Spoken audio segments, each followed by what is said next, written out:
We can't gather in person this year, but we've adapted. The 2020 Milwaukee Film Festival brings the best in film from across the globe and around the corner. And this year, it's all virtual, so the films and events are coming directly to you. Join us for the 2020 Milwaukee Film Festival, October 15th through the 29th. More information is at mkefilm.org/MFF. Good afternoon, everyone, and welcome to Day 10 of the 2020 Milwaukee Film Festival presented by Associated Bank.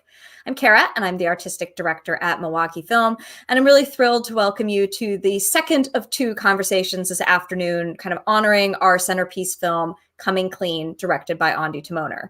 Many of you may have joined us just minutes ago for a rousing panel, really digging into the issues and catching up with the subjects, sort of thinking through the opioid crisis and sort of what can be done and how we sort of tackle this complexity.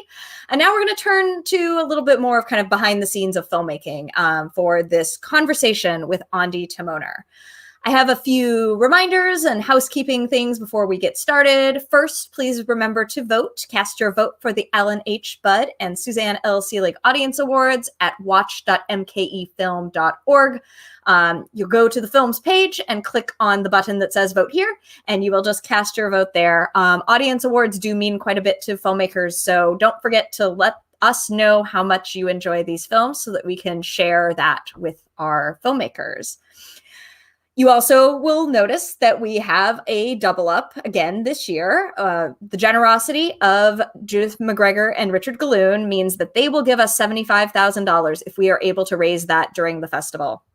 They won't give it to us unless we raise it, which would be just disappointing, right? We made our double up last year and it was much larger. This year, we're aiming a little lower, but it's still just as much needed support to help our organization keep going.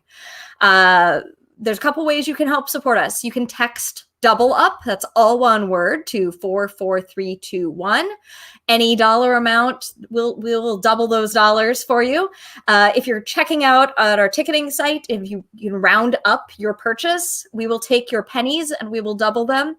You can donate larger amounts at mkefilm.org/donate.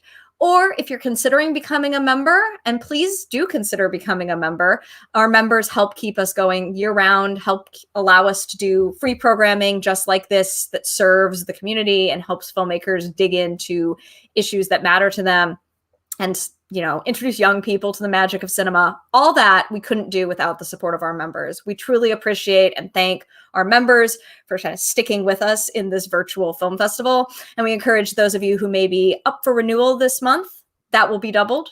Considering becoming a member, join us. It'll be doubled. Maybe gift a membership. If you know that you have someone in your life who maybe can't afford a membership but would want to become part of this community and see the great films that we're able to bring to you, consider gifting a membership this month, because through the end of the festival, the 29th, that's Thursday, those dollars will be doubled. This morning, we were at about 75% of the way there, which is very promising, but we're not all the way there. So let's wrap that up this weekend. We've got a lot of great events happening this weekend.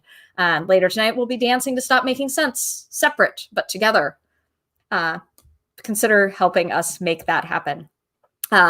With that, I'm done with all my housekeeping and business, and I want to welcome to the screen our moderator for this conversation, Laura Dyan Kezman, as well as our esteemed director of Coming Clean and our Centerpiece selection, Ondi Timoner.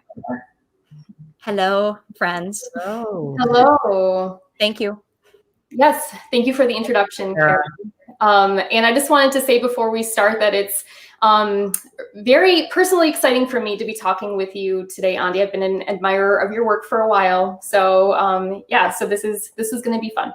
But before we get started, I know that the most newly released piece of work that is the centerpiece of this year's festival, Coming Clean, is what, everyone has been talking about right now. But before we get started, let's play a clip from your most recent work prior to Coming Clean called Maplethorpe.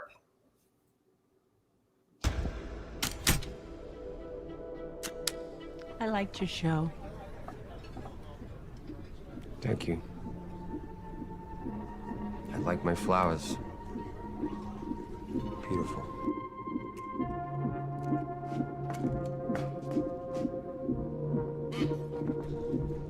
Drop it in there.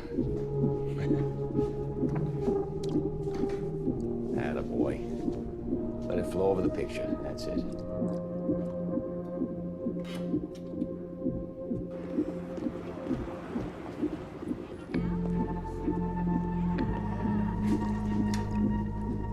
There you go. Now, you're gonna have to develop this one to see into it. All right?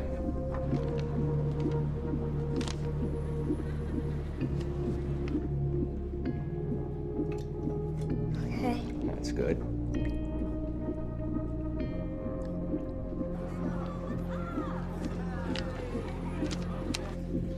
Gotcha.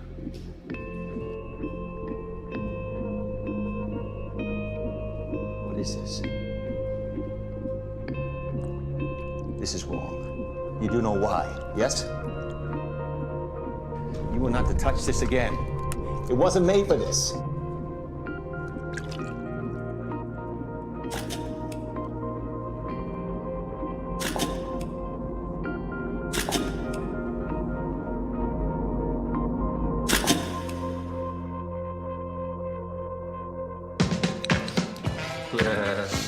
Okay, fine. Do you want that? Go steady now. What are you staring at? You don't like it? I don't know. Robert, it doesn't really look like me. It's not your look I'm taking, it's you. You're dirty. It's hot, look at that. Whatever you say, man. All these art snobs think they're so cutting edge. I take out my portfolio and I show them the bullet up my ass. If they blink or they look away, then they just can't handle it. Because they're not so fucking cutting edge after all. You know? You got that right. I call it playing chicken with the avant-garde. It's my favorite pastime. It's a game the whole family can play. You're making me laugh so hard I gotta pee. Yeah, we'll just take a piss here and I'll take pictures with you. Actually, put your cock in that champagne glass. Wait. Hold that. Yeah, perfect. You know, McGanny, people think that you just deal me flowers. Wait. Hold on. Damn. Making a mess. Yeah, let's take some more pictures. All right. Take off your clothes, guys.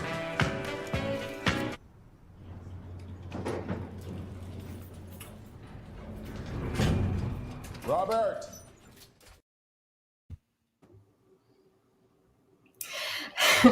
I have not yet seen the entirety of that film, but I'm very excited to now. And that was a preview from the director's cut. Yeah, right? that's actually never been seen anywhere but here at the Milwaukee Film Festival. That was supposed to come out in the spring, and I'm not exactly sure the release date, but it's supposed to join the producer's cut on Hulu and on the internet, and hopefully it'll be available soon. What do you think of it? So, I mean, just like, what drew you to Robert Mapplethorpe's story to begin with? I love to make films about what I call impossible visionaries. They're, people who take on the impossible, and they act impossibly. So it's a nice way of saying, it could be a way of saying megalomaniac, but in a nice way. But he really was a visionary. He saw a beauty in an underworld that this world was not ready to accept at that point, and his camera was kind of like a tiger whose tail he grabbed onto, and it led him into a scene that showed him who he was. That he discovered his sexuality through his art, and I thought that was really compelling and an important story to really tell for artists everywhere and for people everywhere who are trying to figure out who they are and how they can contribute to making a mark in this world. He was determined that we should all see the beauty that he sees. And so he, at this point, at the point in his career that you just saw, that was his first show. Had his first show in a really fine gallery, and he had his parents come down the next day. You see the tail of that, but he had a simultaneous show downtown of his nude work and his S&M work and all of that. And he didn't want his dad to know about that. But his dad did discover that, found a flyer and found out about it, and went and found that show. And so, yeah, it's sort of a combination of his dad discovering that show while he makes one of his great works. It was really fun to extrapolate as a screenwriter, just to think, okay, well, here's a photograph of a knife and a flower. Where did that come from? How could that have been? What if that flower came from his parents? And just kind of imagine that, because, you know, we're looking for ways to kind of tell stories and to really bring, when you're doing a biopic and you're all the complexity that makes up, you know, such a mercurial figure like Robert Mapplethorpe onto a screen. And, you know, it's a huge responsibility. And I felt like where he came from in his childhood of being really kind of shut down as an artist was an important part to tell. So him as a child and weaving that into his sort of his coming out as an artist, I thought was the right place to do it in the film. Yeah. Did his relationship with his camera and the way that he saw the world and how unique that was resonate with you in any way? Like, is maybe that how you gravitated towards like his place in the world? Yeah, it's just, how did I relate personally to his journey? Yeah, I mean, I feel like we artists, whether we're filmmakers or musicians or painters, we are compelled to reflect back the society that we're living in on some level, and our own personal experience. We're filtering that through our own personal experience, and in that process, we're discovering who we are, because it's never easy, you know. And I feel like it really is an anthem for artists, that film. And for me personally, it didn't matter that I wasn't a gay man making that film. I related to so many aspects of what Robert was up against, you know, even in just making my movie Dig, you know, getting to the finish line so many times, having the money lined up and then having my main protagonist blow it, or being arrested and not knowing, you know, it's just, there's always obstacles. And in those obstacles, that's where we find the light, you know, in the darkest moments. And so really the film is about light and darkness. And it really, even the photography, that was a huge challenge too, because Mapplethorpe is known for such gorgeous work. Yeah. If the film itself didn't live up to that, it would fail. So that was a big part, was shooting it on film, Super 16 millimeter film and Super 8 film. And then the lighting, you know, Nancy Schreiber did such an incredible job with the lighting. And I pushed her really hard to just make everything either backlit or side lit, so that there was always light and darkness in every frame. But I think that, yeah, I think that any artist would see themselves in this experience. And that's part of what I think is important, is turning someone as singular as Mapplethorpe into somebody who's relatable. And that's what I try to do with whether it's Russell Brand or Anton Newcomb. They're kind of hyperbolic figures. But the thing that I'm trying to do is build a bridge so that you can discover that you too are an impossible visionary, that you also have ideas that you think couldn't possibly happen, but you can make them happen. And so you watch these people with their flaws and everything, and they still do it. They just have this determination. And so even if you don't like them, you can't help but respect them and also kind of love them. Yeah. You know? Absolutely. Yeah. And this is your first transition into narrative film, right? After Dig, a lot of production companies and studios in Hollywood were very interested in my developing scripted films. Because the narrative of Dig and just how that, even though it was real footage, it just plays out over, you know, it's an incredible story. So I came very close to making a couple of different films, and I went through a lot of development and cast those films and everything. And they didn't fall apart for reasons having to do with me per se, or even the actor. There's so many different elements behind the scenes that go into these scripted films getting made. Right. That just didn't happen until Mapplethorpe. But Mapplethorpe, I started in 2006. So it was a 12-year journey. Wow. Yeah. So right after Dig came out, or shortly after? Shortly thereafter, yeah. I optioned the rights to an original screenplay by Bruce Goodrich, who's actually a production designer and was very passionate about the story of Robert Mapplethorpe and Patti Smith and their love. And he did it all from like the perspective of the court case. So it was posthumous. And I optioned it and ended up taking it to the Sundance Labs in 2010. Originally, James Franco was attached to star. I brought it to James in 2010. And for a little while there, he was going to star for a year or two. And it just, films go through so many lives. We'd be all day with me telling you the story of Mapplethorpe. But anyway, it ended up, thank God I found Matt Smith, or he found me actually. My son, who was 9 at the time, was a huge Doctor Who fan. And he said, "Oh, Mom, you know who you should make Robert Mapplethorpe? He's going to be the best." And I was like, okay, you know what? I just didn't want to have the conversation. I was like, sure, that sounds great. Like, no way, you know? But then 2 weeks later, Matt Smith's agents got in touch and said he wanted to meet about it. And I took the meeting because I thought, you know what? I could bring my son. It was like one of the few perks of my busy life that I could actually bring my son to meet his hero. Wow. And so I brought Juki, and Matt and Juki are still really good friends, but Matt blew my mind in the lunch. And then his tape he was still a young enough actor, or just, he hadn't done The Crown yet. So he read it, and it was jaw-dropping, but nothing could have prepared me for his performance. And we shot it in 19 days in New York. It was 19 very stressful days. And Matt just blew me away. We started with him in the 80s when Robert was quite sick with AIDS. And so right off the bat, because Matt had to lose 20 pounds after playing Prince Philip in The Crown. Oh my God. That, and he died on day 6 of shooting. And then I started feeding him cookies, and he got a lot nicer and happier. Okay.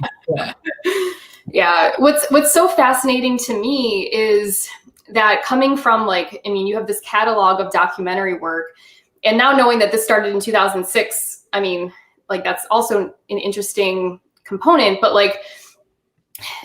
with documentary, you can't control how the story is told until post-production a lot of the time.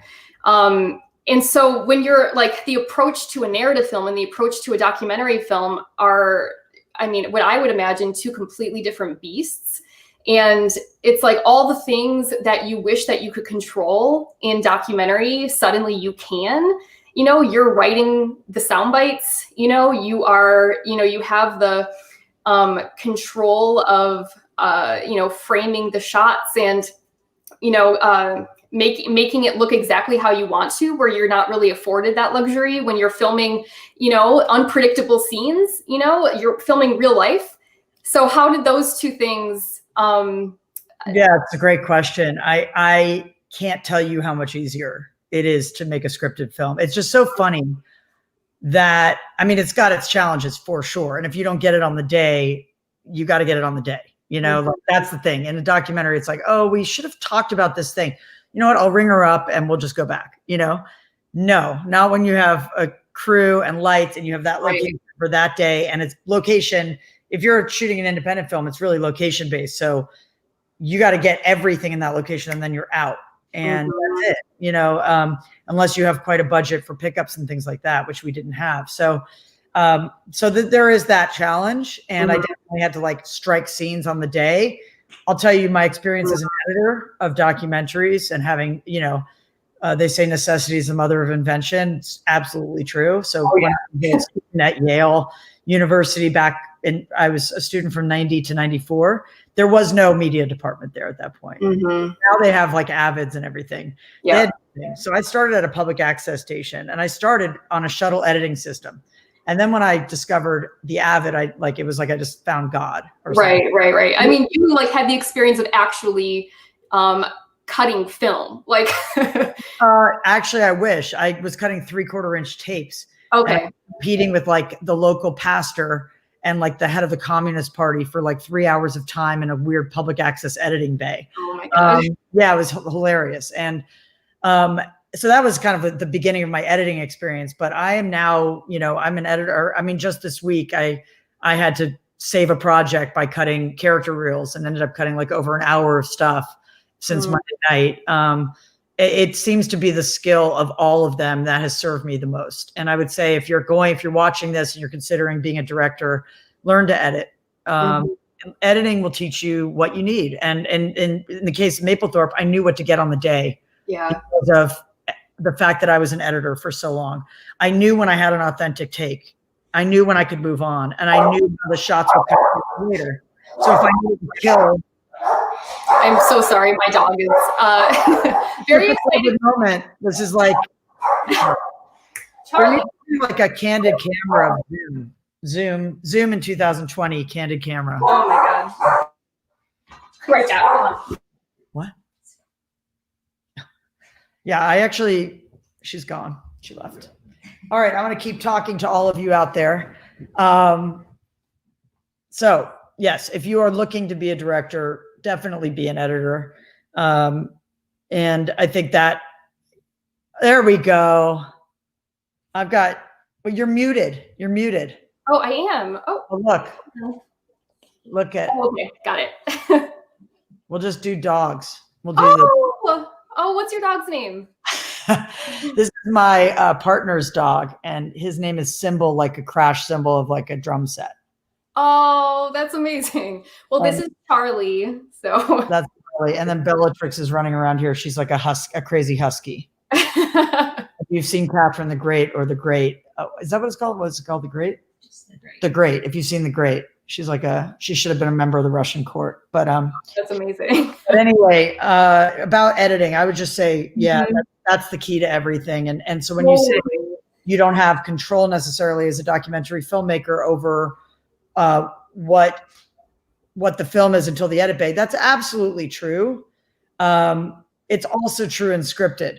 You know, in scripted films, you can switch out lines of dialogue underneath the same visual take. We don't have that luxury in documentary, but it can make a huge difference in scripted films. And it was really a pleasure to learn that. I went through I took Mapplethorpe, like I mentioned, through the Sundance Directors Lab. Invaluable experience, because I didn't go to film school. I taught myself in that public access station. So, but as you know, like nonlinear editing in the Avid has just 25 years of that. And so when I hit the set of Mapplethorpe, I just knew, I knew like, oh, I can cut all this dialogue and put this one scene, and then that'll cut to this other thing. And same thing goes for documentary. I'm listening to the tense. Somebody says whatever they're saying.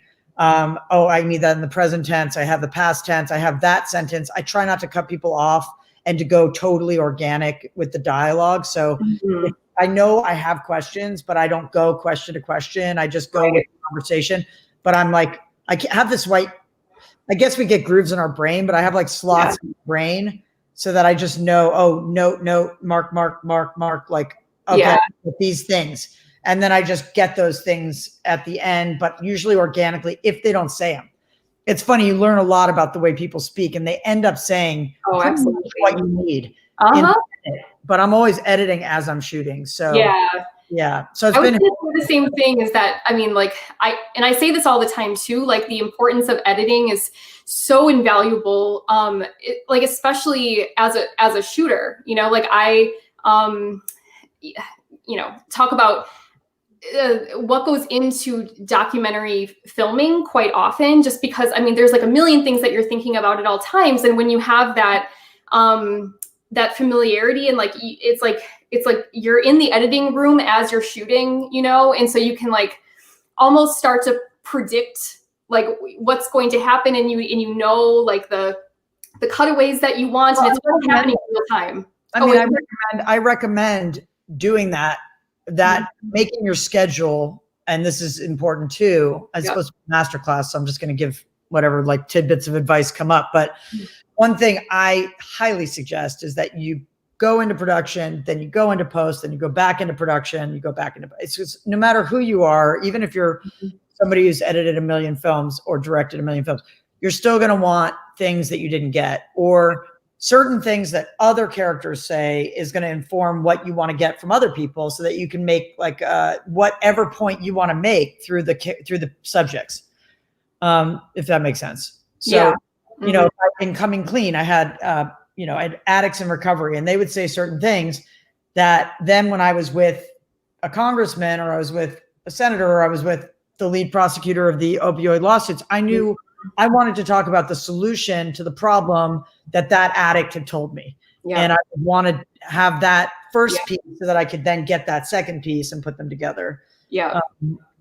So that's really important to be able to do. So I would suggest doing that. And yeah, I mean, it's just every film has so contributed to not only my skills as a filmmaker, but to my understanding of the world. And that's why I love to do what I do, because it just takes every prejudice I didn't even know I had and blasts them to smithereens. Absolutely. And that kind of leads into two things. One being your body of work has such a range of topics. And I was wondering if you find there to be a theme like within this range of topics that you've done. Like, for example, you've done, this most recent one on the opioid epidemic, you've done a film on the psychology of cults, you've done like just cultural observation and, like art in Dig and like environmental issues. Is there a common thread that like gravitates you to those specific stories? You know what? I'm always looking at what I can do that's going to be a contribution. I know how hard these films are to make, and they can take anywhere from, my film Dig is 7 years in the making. We Live in Public, 10 years in the making. And at the very minimum, they're going to take 2 to 3 years. And that's if you're driving 80 miles an hour, right, the entire time. So I am always looking for what is going to be really interesting to me for a couple of years, and also what's going to be really relevant at the end of the day and important. So with Coming Clean, there's nothing about the opioid epidemic or addiction out there that I felt like infused it with hope, solutions, and really told us how this happened. I wanted to create a one-stop shopping film where you're just kind of like, okay, I get it.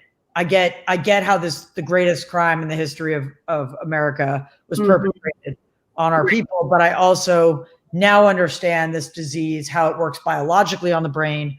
And I see now that there's ways to recover, and there's solutions that need to be put in place on a county, state, and federal level.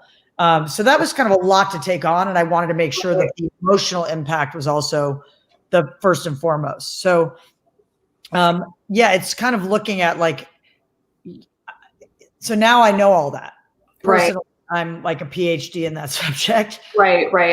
And then I just continue a life of learning. So on a personal level, it's, I think, the most satisfying, not grueling, sure, but satisfying life path I could have chosen.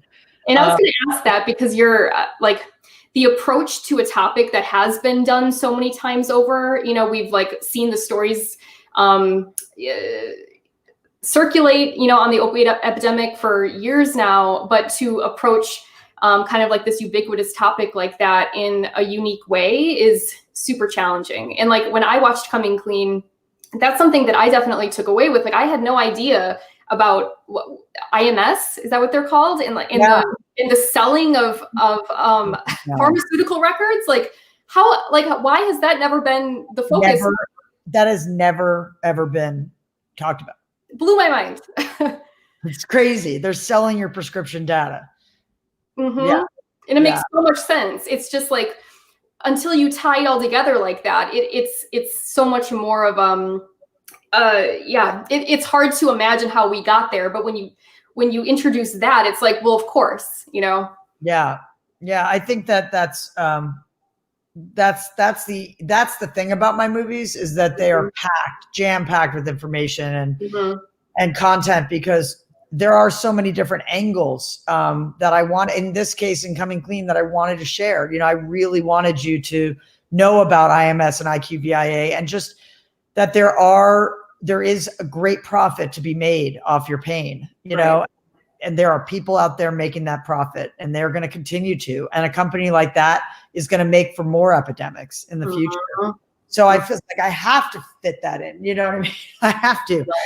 And it becomes a wild ride. Like with We Live in Public, that film, it was 5,000 hours of footage shot over 10 years. And we ended up making an 84-minute film out of that. But it was revelatory to people. At the time, iPhones were just happening, you know? It was 2009 that film came out. And it was a prophecy of the internet, basically us trading our privacy and eventually our freedom for the recognition we so dearly crave. So now you've seen all that come true with social media. You've seen that come true with Cambridge Analytica and our elections. Right. So it's really interesting to kind of look at the film through that lens and realize that his vision, his ultimate vision, is that we will be in cages. The lions and tigers were kings of the jungle, and then they ended up in cages. Same. These are our cages. Wait, where are they?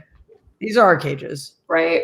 Right here. This thing, you know? And so my new project that I'm working on right now is called Control Option Escape. And it's about whether or not this technology is connecting us or whether or not it's isolating us, and what is the biological underlying need that we have as humans to connect. Since the opposite of addiction is connection, I felt like if I made a film about pain, I should make a film about love. So my new film is about love, and I was starting that before COVID.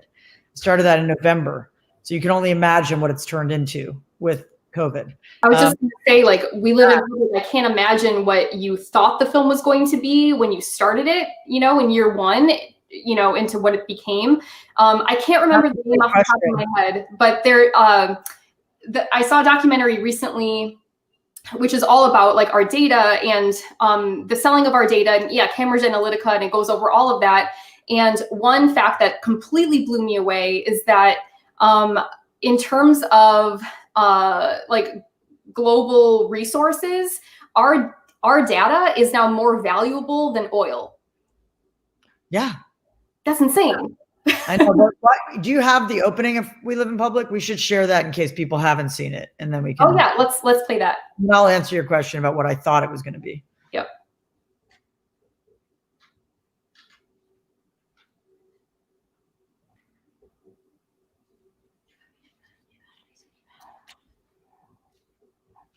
Or not. I can also just tell it to you by rote. Yeah, you know, you can start. What's happening? I'm about to be eaten.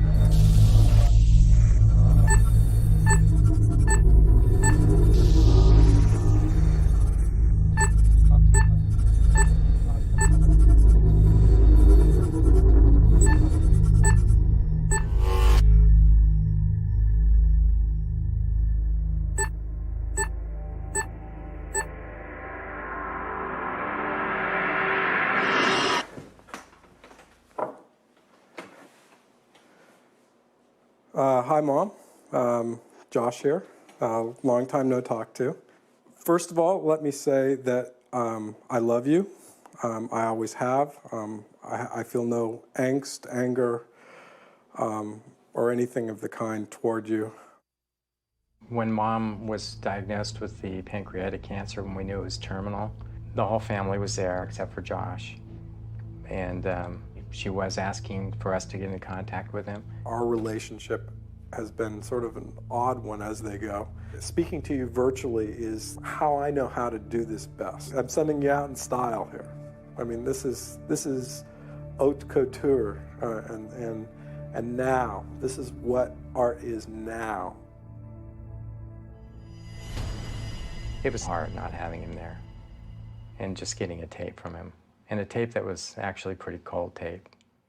I guess that's pretty much it. I'm good luck. I mean, I'll see you on the other side when I get there.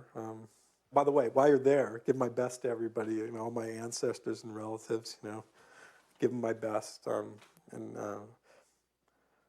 goodbye.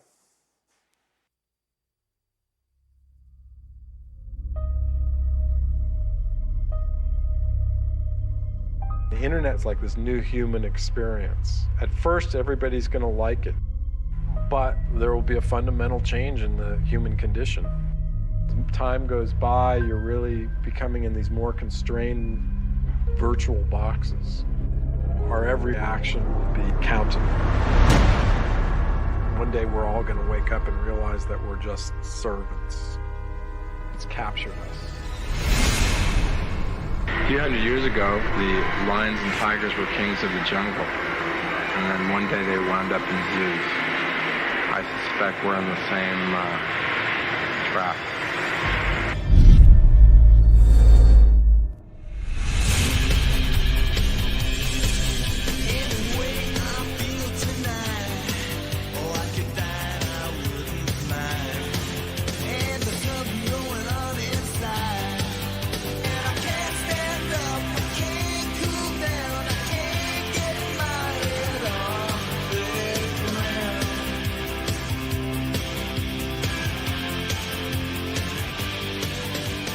In 1984, Josh Harris arrived in New York City with only $900 in his pocket, determined to make his mark in the tech world.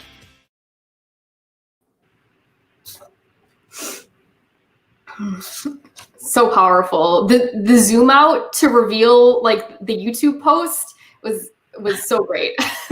Yeah, you kind of see that these days, but that was definitely the first time. You know what I mean? That ever. But it's like, yeah, this is where we're headed. That alone, though, it says so much. Like it's like that one thing is just so symbolic to the story, and it's really great. I always try to do that in my openings. I always want my opening to kind of telegraph where the whole film's going to go. Mm-hmm. I really feel like that's the most powerful. Like you could pretty much almost all of my films, documentary films, the docs, you can cut off the opening. And just like that could be a trailer in and of itself in a way. Yeah. And I feel like that's super important with attention spans these days and things like that. You got to lasso people in right off the bat.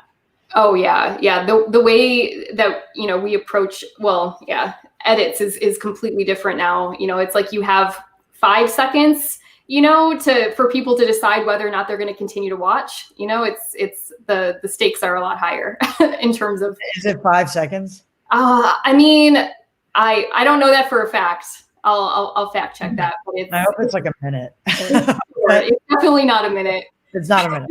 It's like 8 seconds. Oh yeah, we have the attention span. I actually had to give a talk about this. There was a 10th anniversary We Live in Public special thing that the Wall Street Journal did at Sundance last year or the year before, and I learned this fact. It's like 8 seconds, I think.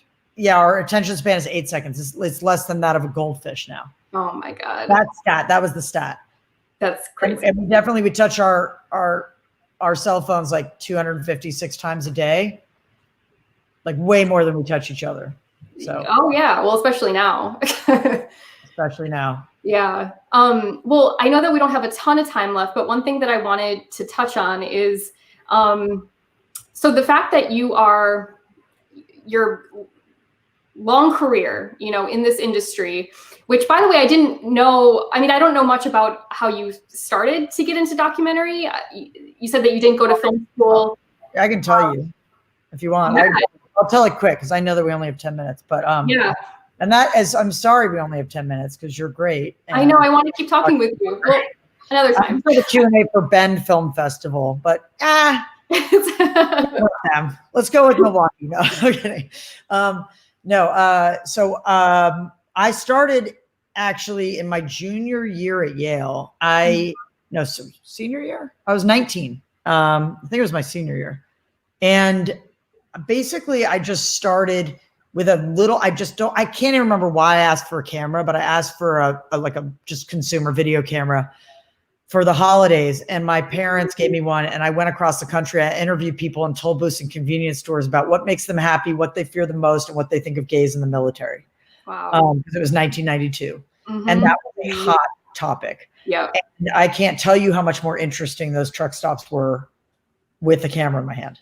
I was like, oh, this is really much more fun. If I ask people questions, they actually answer them because I'm holding a camera, People are far less savvy than they are now about these things. And I just went rolling through just toll booths, and people just were emoting. And so the first film I ever made, I cut at that public access station.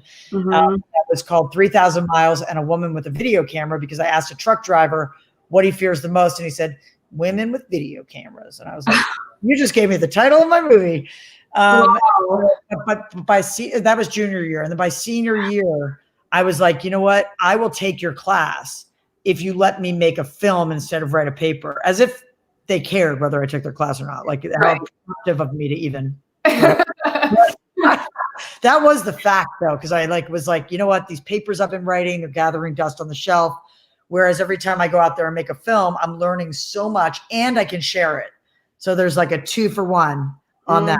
So I went into prisons. I took a class called Transgressive Women in American Culture. And I went and that led me into prisons. And actually I ended up filming my first real film that won the Yale Film Prize when I graduated and allowed me to raise money for my next film was called Voices from Inside Time. And that was the first time I had the experience of like, oh my gosh, this is incredible. I am in a room with these people who have just are nonviolent. They've driven the getaway car or whatever. They just needed that pair of Nikes.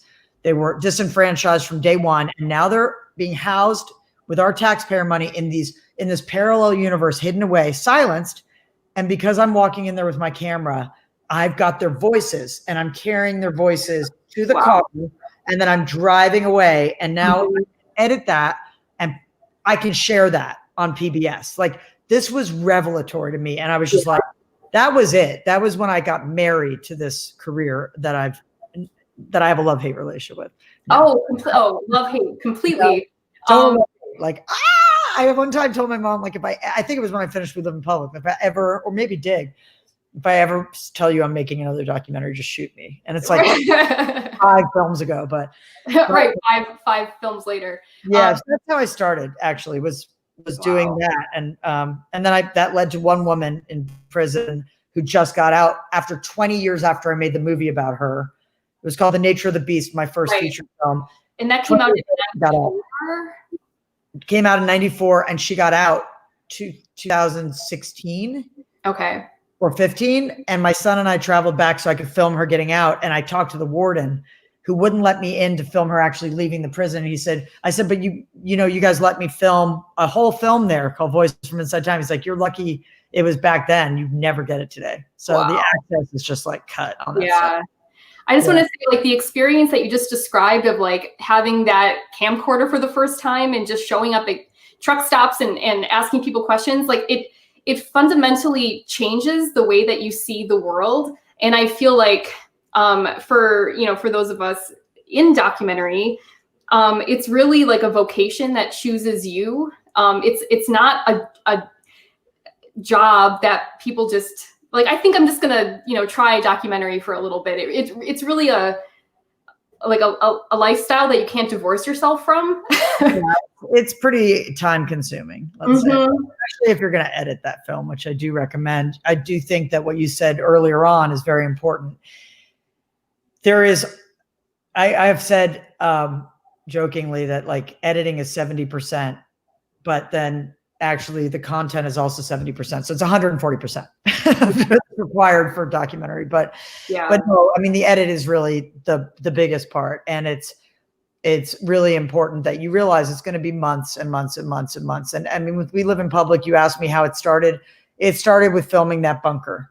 And I didn't know what. I just knew that this man called me up and he said, "Are you Ondi Timoner?" And I said, "Yes." And he said, "Are you interested in documenting cultural history?" And I said, "Well, always, but what do you have in mind?" And he said, "Well, I can't really describe it, but it's the turn of the millennium and somebody's got to film this. Somebody's got to mark this moment in time. So I'm going to do it. And I'm going to give 25 artists unlimited budgets to create a live-in social experiment in Manhattan."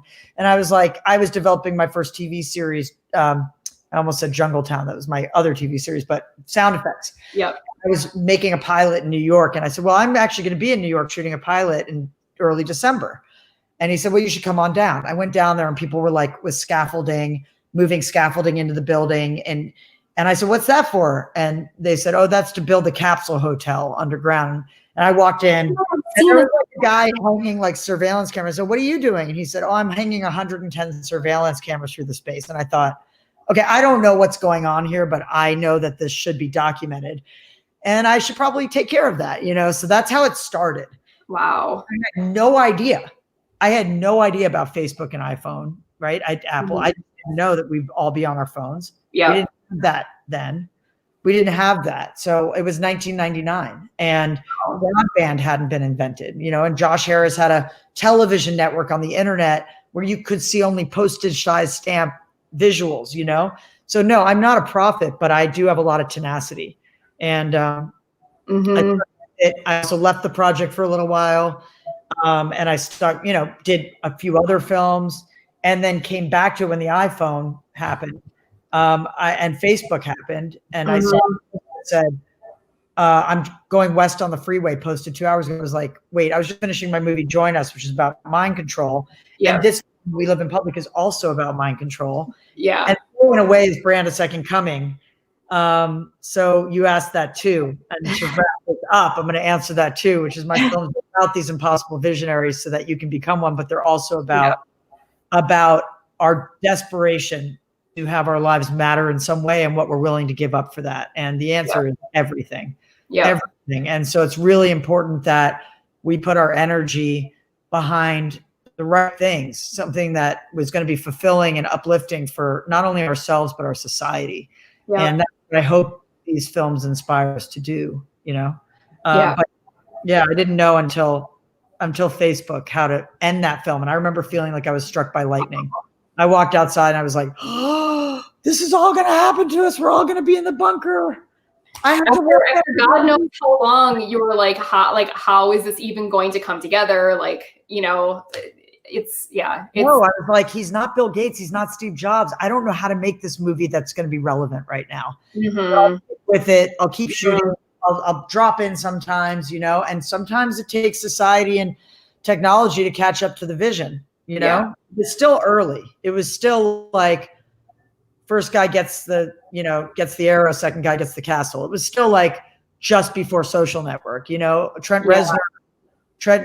Reznor really loved We Live in Public, and he gave me him and David Bowie and Perry Farrell all gave me their songs for the soundtrack. Wow. Oh yeah. And Sigur Rós said yes, and they were saying no. I love Sigur Rós. All these bands jumped in. Spoon, everybody. It was like $1 million soundtrack for $99,000. Incredible. I was going to say, Coming Clean also had a great soundtrack. You had the Lumineers, you had Andrew Bird. So the importance of music in a film is so important. It's so important to every film. I mean, let's talk about the fact that really the most important art form, I say, is in a way it is music, because it just travels subliminally and it affects us on such an emotional level. And if we can't get people to feel, we cannot accomplish anything with our movies, Absolutely.